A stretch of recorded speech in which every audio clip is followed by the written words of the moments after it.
Hi there, do you like free brushes? Me too.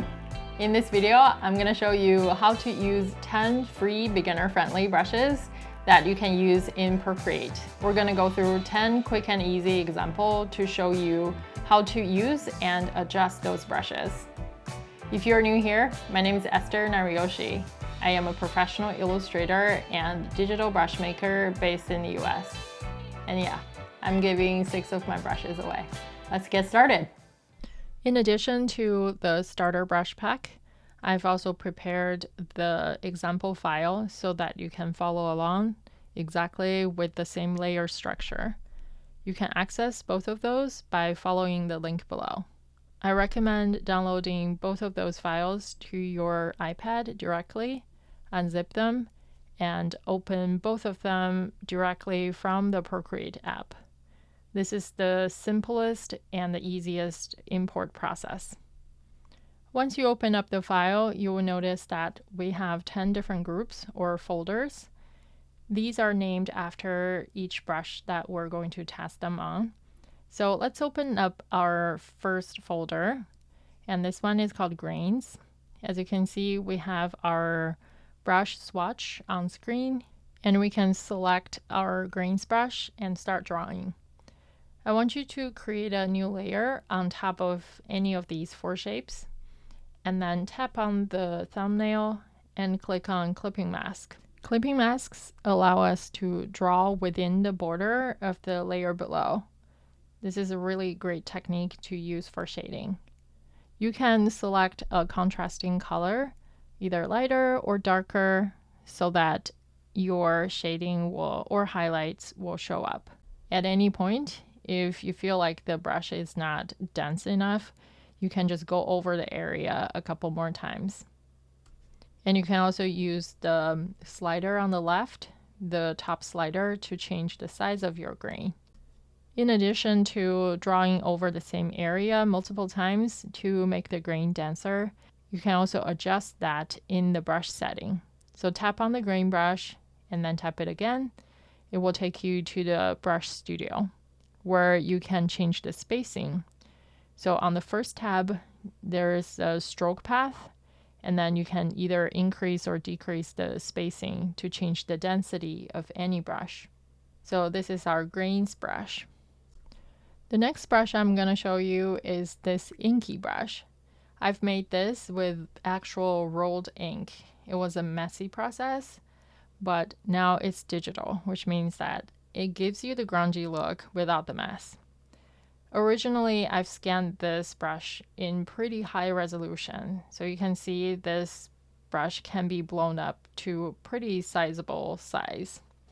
And this brush is also directional aware, so it has the barrel roll enabled.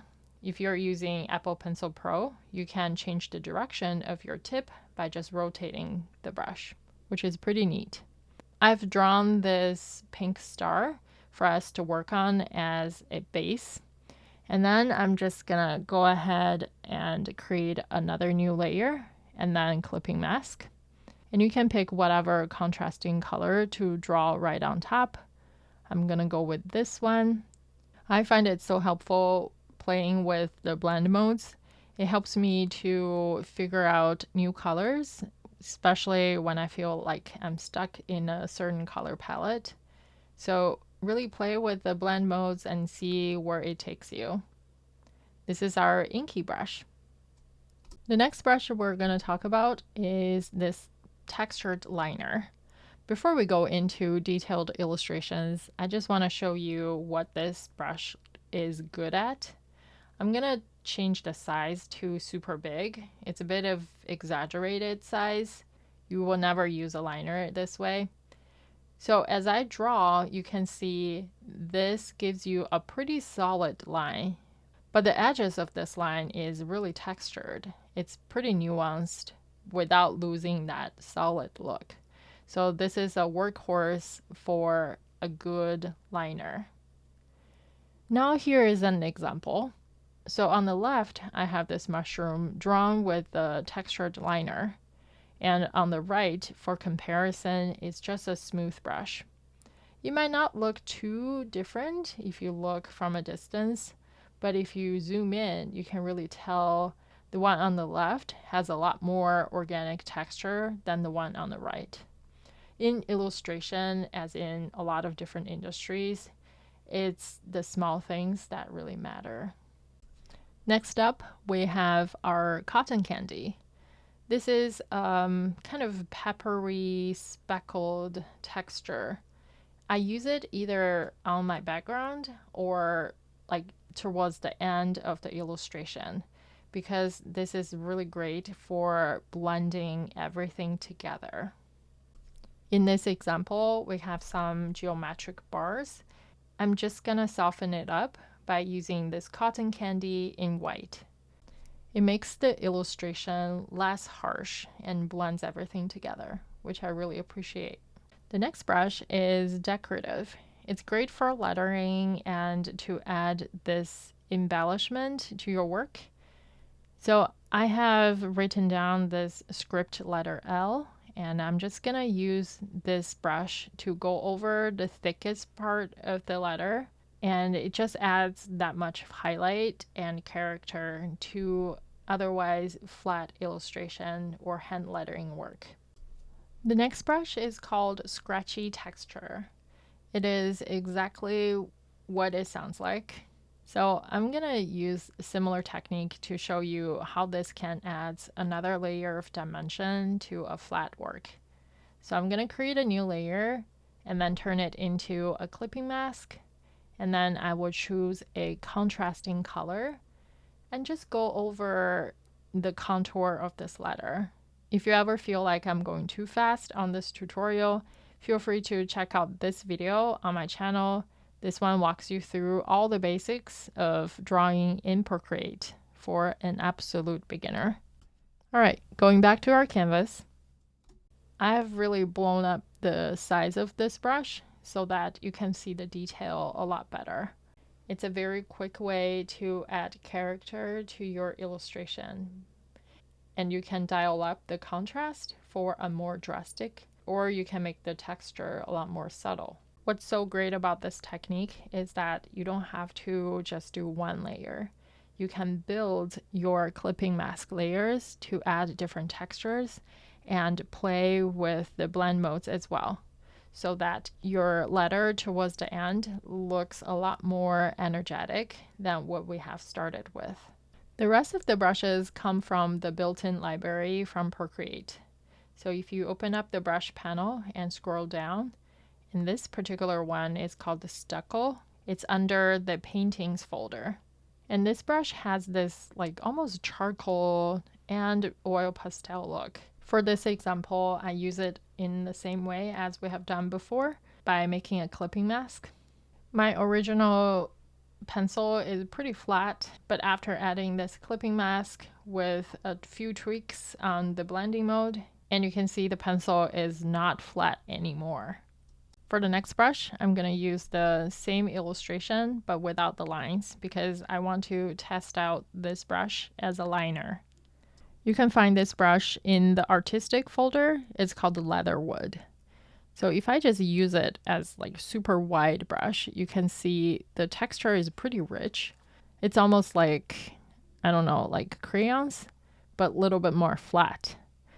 But in this case, I'm gonna actually use it as a liner. So I will decrease the size to pretty small. And then just like what I've done before by using the textured liner, I'm gonna use it similarly for the outline. I'm just going to draw this diagonal line along the pencil to use this as a liner. The look between the two liners are pretty similar, but there is a key difference. So for this particular brush, if I use it to draw a closed shape, I'm going to have a hard time coloring just in the middle because this brush has a lot of gaps if I reduce the size.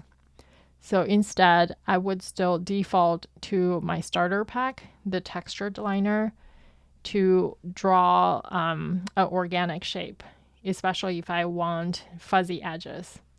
Because remember, we have a pretty solid middle belly in this brush, it's going to ensure that when I do the color drop, it doesn't flood the whole scene. All right, moving on to the next brush. This one sits under the calligraphy brush drawer. It's called Shale. We kind of already seen it in the letter L that we have covered before. This brush is very smooth and buttery when you use it. By buttery, I mean it's very pressure sensitive. So if you press hard, it's going to produce thicker lines versus pressing light, it's going to give you thinner line. And just like how you would use a natural brush in real life on paper, this brush mimics that kind of look and feel. Last but not least, we have our sketching pencil. This one is in the sketching folder and it's called HB pencil. This pencil is really great when you want to just put down some initial ideas before committing to a full-sized illustration. There is one problem with this little pencil. No matter how big you want the size to be, it kind of still stays tiny. But the good news is that there is a fix. So if you tap on this brush and then tap on it again, it will take you to the brush studio. Under properties, and then you can increase the maximum size to whatever number that is fitting for your illustration. And from there, we can use this pencil for thicker lines. For my own professional work, I prefer using a richer pencil with better, more nuanced texture, which is included in pencil work or the colored pencil set in my store. So I'm just gonna draw a quick comparison side by side. You can see the one on the right has a lot more texture. It's just a personal preference. All right, I hope you have enjoyed this walkthrough, and I will see you in the next video.